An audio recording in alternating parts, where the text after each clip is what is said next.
The olive leaf extract can help detox your body in just 7 days. It's like magic, but better because it's real and it gives real results. And I know this because I personally use it. The olive leaf extract can help lower your blood pressure, clear eczema, and fight against autoimmune diseases and so much more. Now, I want you to do something good for your health and just visit their website at www.myoliveleaf.biz. The link is located below in the description box as well as in the comments. Why the hell so many people are trying to tell me to slow down? Seems like motherfuckers should be shutting the hell up and enjoying the show. Alright, winos, as promised, I told you that we had a strong barrel of wine, okay? On ex-loving hip-hop star Molly Mall, just in case you don't really know who he is, because he was really only, I think, on about 2 seasons or so. He is supposedly a producer, but Molly Mall has a career that no one has really ever known about unless you lived in Las Vegas. Now, a few days ago, okay, Molly Mall was hit with a sexual assault lawsuit from a woman named Quashay Davis, okay? Now, her story is very interesting, similar to the story that we're going to introduce from Marcella, and I cannot say your last name. Forgive me, Marcella. What is your... Gudrai. I don't want to mess that up, okay? Now, Marcella, before we get into, because I don't want to really go over Quashay's story because she's not here to talk about that, but her story is similar to yours, okay? Yeah. Now, the difference between you and her is that she actually met Molly Mall on some like business type stuff. Yeah. Per se. Yeah. And she flew out to his home and she thought she was going to go there to talk about fitness and things like that. But that wasn't the case. And so she wound up being drugged, her words, and wound up in a sex orgy or something like that. Mm-hmm. And you contacted me because your story is similar to hers because you've had dealings with Molly Mall for quite some time. Yes, I did. Actually, I contacted you even before that. To talk about Molly Malls. But when this came out, I contacted you again because it gave me a little bit more leverage. Molly Malls has been doing this for years. And, you know, for some reason, it keeps getting swept under the rug. I was actually Molly Malls' friend. I met him around 2006. We used to hang out all the time. It was him, Stunner, Ocean, Molly, myself. He was a big time partier, you know, and we used to always hang and chill. Like I said, I was his friend for about 2 years. Mm-hmm. He actually ended up being my weed guy, you know, back in Vegas. If you know, 2006, weed was not legal. Okay. So if you wanted weed, you either drove to California or you got it through Molly or something like that. So I don't really even know him as Molly Malls. I really know him as Jamal. He didn't really start that Molly Mall thing until later on. He was always Jamal or the nigga with the shiny shoes, you know. Okay. So, do you want me to jump into the story? Jump right into it. Now, how was your story similar to Quashay Davis? Now, well, Quashay said that she was handed a drink and that she drank the drink and she got dizzy and she passed out. I had a flat tire. I was walking from my car back to the club to go call a taxi, and Jamal rolled up and he's like, "Hey, Sandy, what's up?" And I'm like, "Dude, my tire's flat." And he's like, "You know what? Jump in. I'll take you home." Now, like I said, this is not anything different or awkward because Jamal has been to my house. I've cooked tacos for him. At the time, that was the only thing I knew how to cook. So if I cooked tacos for you, I loved you. You know what I mean? Okay. So, you know, I've cooked for him. You know, I've been to his house. I've hung out with him. My girlfriend at the time, we all hung out together. Like, this was just, you know, something that we always did. So me getting in his car wasn't anything weird. At the time, he had a driver. I believe his name was Steve, and he used to drive in his Maybach, where he was in the back and, you know, the driver was in the front. So we get into the car, and Jamal offers me a drink. Now, he knows me, so he offers me a shot of Patron. It was 2008, so this is when it got really bad in the clubs. The clubs went from us doing amazing to the girls barely surviving. So I was at work, but I think I had like a drink or two because it wasn't really busy. There wasn't much going on. Usually I can hit 10 shots of Patron and I'm good. You know, I'm still working. So I get into the back of his car and I'm like, you know what? Yeah, give me a shot, whatever. The next thing I remember was I woke up in his house at 8 o'clock in the afternoon, the very next day. Now I was fully clothed. I had my stripper bag was next to the bed. I was actually on my period, so I had a tampon in me. I didn't feel anything weird or awkward, even like as if I was even touched. But you know, my job is very active. But I know usually if I felt like I had some sex, but I felt nothing. So you know, that just gives Molly Moss little props. Probably why he needs his girls passed out. But yeah, so I woke up the next day at 8:00 in the afternoon, and he had texted my girlfriend and told my girlfriend like earlier that day that I was cool. I was with him. As soon as I wake up, he was going to send me home. So I get up and, you know, I'm a little dizzy and I feel a little weird, but I'm like, damn, like, why did I sleep like that? Like, I really wasn't that tired, you know? So everything was cool. He actually texted me the next day. I think we hung out a few times. Like, I started having these weird dreams, though. Like, these weird dreams about him, you know, smacking me in the face and smack my ass real hard and fuck me real hard. Like, these crazy dreams about Jamal, not like fantasy dreams, you know, about him, but like dreams, like as if, you know, like what the hell happened. Okay. So that's a nice glass, girl. That's a nice wine glass. I said, that's a nice wine glass. Oh, thank you. I need one like that. You too, right? Okay. So 30 days later, I go to work and I pass out at work. And I go to the hospital and they tell me I was pregnant. Oh. Which is very interesting because at the time I was a lesbian. So if I'm pregnant, you know, my girlfriend should have gotten an award for that. Okay. But, so one of my best friends, she's still my best friend today. I was in the car with her and she was like, "You're pregnant." And I'm like, "Dude, how does this make any sense? It makes no sense at all." And she's like, "You were with Jamal that night alone." And I was like, "What do you mean?" And she was like, you know, she kind of like said, "Remember, like he texted Jay and everything. You guys were alone. Like you didn't come home until late the next day." And I was like, "Yeah, but I was asleep. That's the only, I don't remember anything. I was asleep." And then another thing, Jamal had so much money, so many shiny things, so many girls. It didn't make sense. Okay. You know, like why, well, we hang out like boys. Like why would he, that doesn't make any sense, you know? So she said, nah. She said, "That nigga's been obsessed with you. I can tell by the way he looks at you. You need to call him and act like you know what happened." So I was like, okay. And she was like, "Seriously, because this makes no sense." So I pick up the phone. I have him on speaker. And I'm like, he picks up the phone. I'm like, "Jamal, what's up?" And he said, "What's going on?" I said, "That night that I came to your house." I said, "Did you fuck me?" He was like, "Yeah, I did. And I recorded it."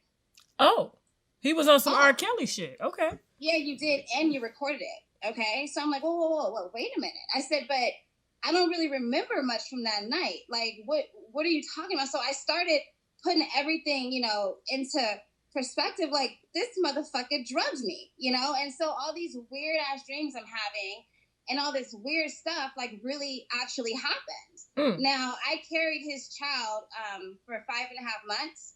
And through those 5.5 months, I had contact with him. He would call me and he would flip out sometimes. And he would say, like, "You fucking bitch, like, I should get you killed." And, you know, he would have these flip out moments. And then he would call me and he'd be like, "Oh my God, I'm so in love with you. I can't believe I did that. I was just on drugs and I guess I just lost control." And honestly, I thought this was an isolated incident. I thought this was just something that happened with me. And it wasn't like he was a serial rapist because he kept calling and apologizing. He was so sorry. He sent Stunner because I had left my house because I was afraid of him and retaliation. He sent Stunner, you know, to me and they would give me money so I could keep switching up hotel rooms so that they wouldn't know where I was. Like, it was just a mess, you know. It was constant me running around and him feeling feeling away one day, and then the next day he feels completely different, you know. So finally, I was 5.5 months pregnant. I was leaving the club. I was still working. I'm pretty small, so you couldn't really tell that I was even pregnant. And Ocean and another guy who was dark skinned, he had all red on. I forgot this guy's name. He was super, super dark. And he would always wear French braids going back. And he always wore all red. Okay. And they pull up in like a red Pontiac. And they jump out the car. And I'm standing there with my bag, waiting for Darcy, which is my best friend, to pick me up. And they jump out and they jump me. And they get me on the ground. And they're constantly like stepping on my stomach. They were hitting me in my face. You know, and then Ocean now these were friends of Molly Mall. Well, That Ocean you're Fleming alleging. Okay. is Molly Mall's pet bull. That's what I used to call him. Okay. That was Molly Mall's bitch at the time. Okay. Anytime Molly Malls needed something to happen, he made that happen. He was his muscle pretty much at that time. He was. Okay. So they kept hitting me. Ocean then grabbed my foot and he started dragging me towards his car. As soon as that happened, my best friend Darcy pulls up in our car and she starts, she basically scares him off. This whole time, though, the manager at the club that I was working at was standing probably 2 feet away from me. So he sat there and watched the whole thing. So basically, the baby, it seems like they were trying to kick the baby out of you. Yeah. Because he didn't want me pregnant. At the time, he was saying some other girl was pregnant by him. Molly Malls had a lot of girls. And like I said, that's why none of this really made any sense to me. So even, and we were close, at least I thought. So the weird lies about he was sorry and he was on drugs, and I really believed him for a while. And then I started hearing other girls in the club having issues with him. Other girls in the club got drugged, or, he was real violent, or this happened, or that happened. You start hearing all these rumors about him all of a sudden. So before 2008, I never heard anything weird or bad about Jamal. Then all of a sudden, it just started happening, over and over and over again. And no matter what you did, you can call the cops, you can call the detectives, you can make a report. You could tell the people at the hospital, you could tell whoever until you're blue in the face. They just act like they don't hear you. Well, I mean, it seems like Molly Mall has had kind of, I would say, short end run-ins with the police in Las Vegas. I think he's been charged with sex trafficking, running a prostitution ring illegally and things like that. But, according to you, you said that none of those charges really ever stuck. They go in his house and they take his monkey, or they go right now. He's supposed to go on January 21st to get a sentence from the feds in Vegas. They're saying they'll give him between 1 and 33 months. I'm sure they might give him 30 days, and it might be time served because for some reason he just keeps getting out. So now, did you ever? I know you said you kept the baby up until 5 months until. You mind telling me what happened? The baby is. Okay, I don't so want after to assume. Ocean attacked me that night, okay, they cracked the baby's nasal cavity and they cracked a few bones in the baby's body. I was okay with raising a baby that might have looked like Uncle Fester, but I wasn't okay with raising a baby that was a little retarded. I just couldn't. I'm not strong enough for that, Okay. So I actually met up with him, and he paid for my abortion with the American Express at the clinic on Flamingo. He met me up there, and he paid for it. Like I said, with him, it was always big drama, no drama. Big drama, no. It was like if he's 4 people in one, Okay. He has a lot of issues, and I just wanted to be over. After being almost killed, like I said, I would negotiate a lot between Stunner, which was another big guy in Vegas. I would negotiate between him so I could deal with Jamal half of the time, And so Stunner was usually the one that would meet me or help me or whatever. And I actually met Jamal through Stunner, and Stunner just happens to be, he had some escort services in Vegas along 2006, and I don't know if he still has them or not, but that's who he was. Okay. So now let me ask you something. You said that night that you had woke up and your tampon was still in. Yes. Which means that this man had to pull my tampon out of my pussy and have sex with me while I was passed out like a corpse, and then put a new tampon. So go through my stripper bag and put a new tampon back in my pussy. That's how cold he is. Fucking weirdo.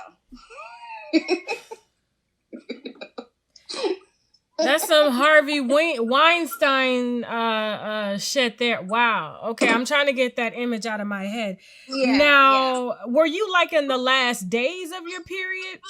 Because you said that you were pregnant. It was day 4, actually. I know for a fact because it was the day where it's so weird. So much information. The day where my body kind of rests and I get a break. So I don't bleed as much. Okay. But yeah, it was day 4. That's why I even went to work. Okay, okay. Because I know, I've heard of some women getting pregnant on their periods. Mm-hmm. So, yeah, it's just, I know a lot of people are probably going to ask questions like, wait a minute, how were you able to get But you can pregnant? ovulate on your period. People are stupid, so they ask dumbass questions. Yeah, Because I they know, don't I actually know, research I know. things. Okay. So they can ask me any questions they want to ask me. What I'm telling you guys is facts. And you can blow it up. You can say it was what I did for a living. You can say it was because I'm I don't think, regardless of what you do for a living, when you consent, that's when it's okay. Okay, so we're not gonna get into that right there because I'm a woman myself. So, if you sell it and they didn't pay for it, you still didn't give consent. So you stole that shit. You stole it. Right. So, I mean, of course, some time has passed. What made you like really want to come forward today? Did you want to give Quashay Davis like something to stand on? I mean, would you be? I want her to know that she's not crazy. I've actually tried to come forth way more than just this time. I just figured out, as a matter of fact, someone said something pretty mean to me. They said, well, if you're going to keep on to play about Jamal, then you need to figure out how to take it to social media. And I was like, oh shit, social media. And that's actually when I contacted you. It's because I really never thought of social media.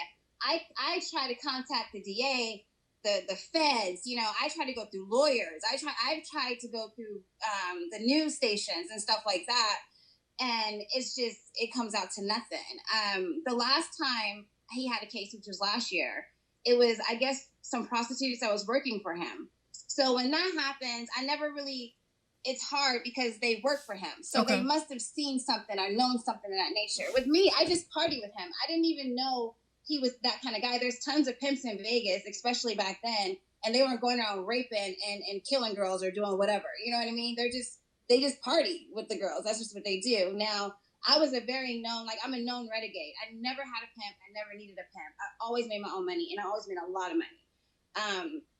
So, I didn't need him for anything. Like I said, I want people to know that this girl may have been under the pretense of going there to talk business, but I really just think that that's how he's perfected his craft. Okay. I believe that over the past 11 years, this man has learned how to make women come to him for all kinds of reasons, and he's learned how to take advantage of them, and he's learned how to make them feel like it was all their fault.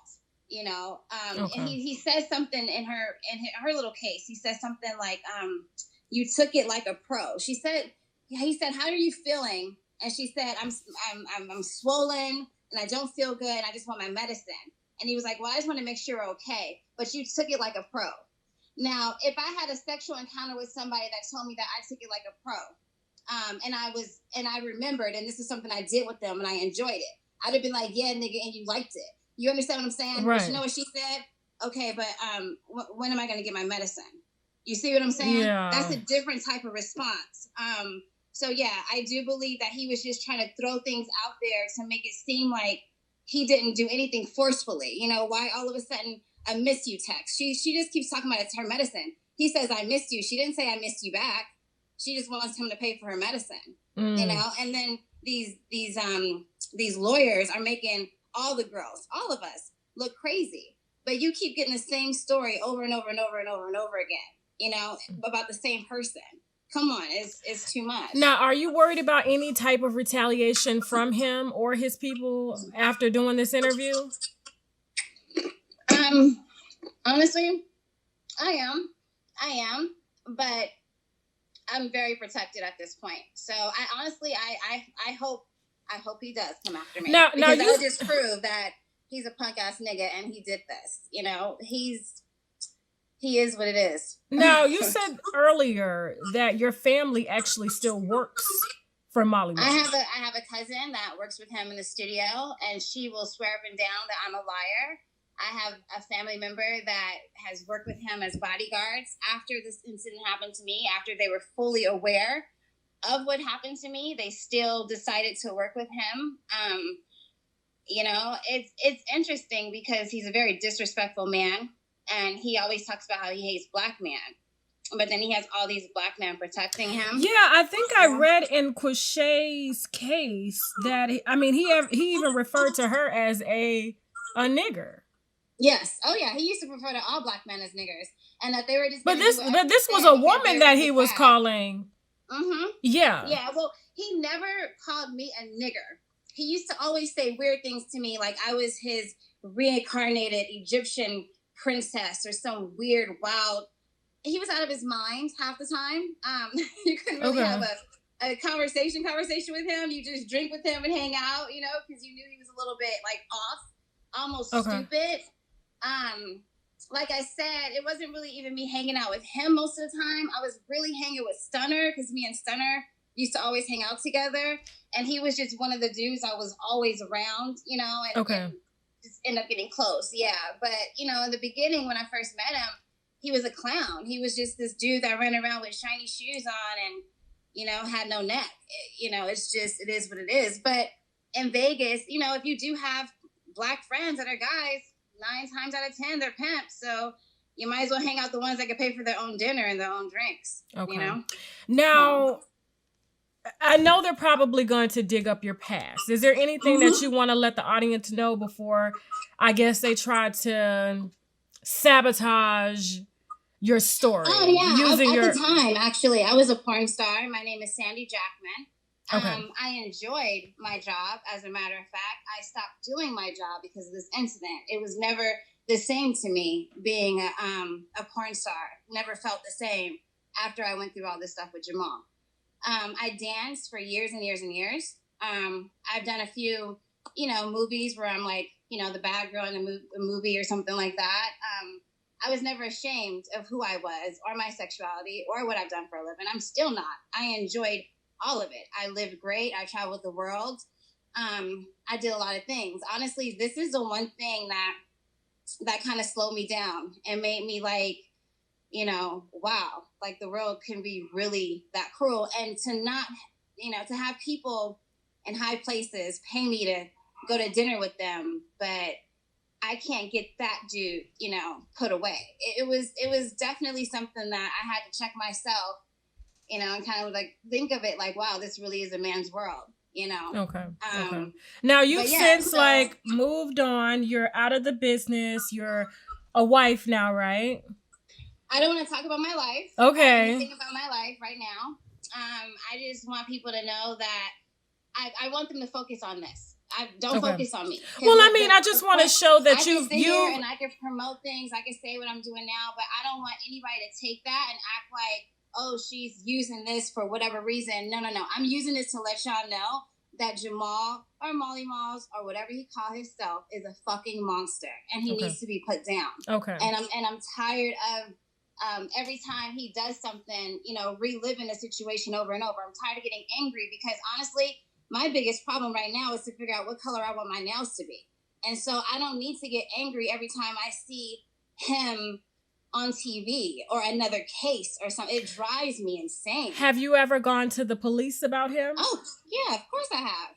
You mean the police in 2008? The Las Vegas police? The ones that worked for him?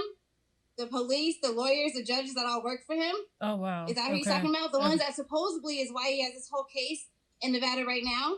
Okay. Oh, yeah, they all work for him. So, like, you couldn't make a police report back then. Who you gonna tell? Okay. All right. Well, is there anything else you want to add? I appreciate you sharing your story and backing up Quashay Davis. I'm sure that she'll see this interview. And if you were to receive any sort of, I guess, call from her lawyer, will you help her with her case? Definitely. Okay. Definitely. Okay. 110%. All right, Ms. Davis, if you're listening, you do have someone who wants to help you. So thank you so much, Marcella. I do not want to mess up your last name at all. It's Marcella Marshiki Gudrai. Oh, wow. Gudrai. Now, where's your name? How did you, it sounds like.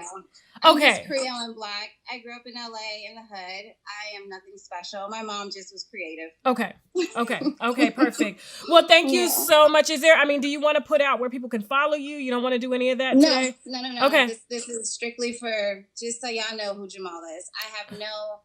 Trust me, I've been famous enough. I'm cool. Okay. I'm a kind of, you know, to myself kind of an individual. Okay. So. Well, I appreciate it and thank you so much, okay? Thank you. All right, I'm going to go ahead and close out the show. Bye. Bye. Bye.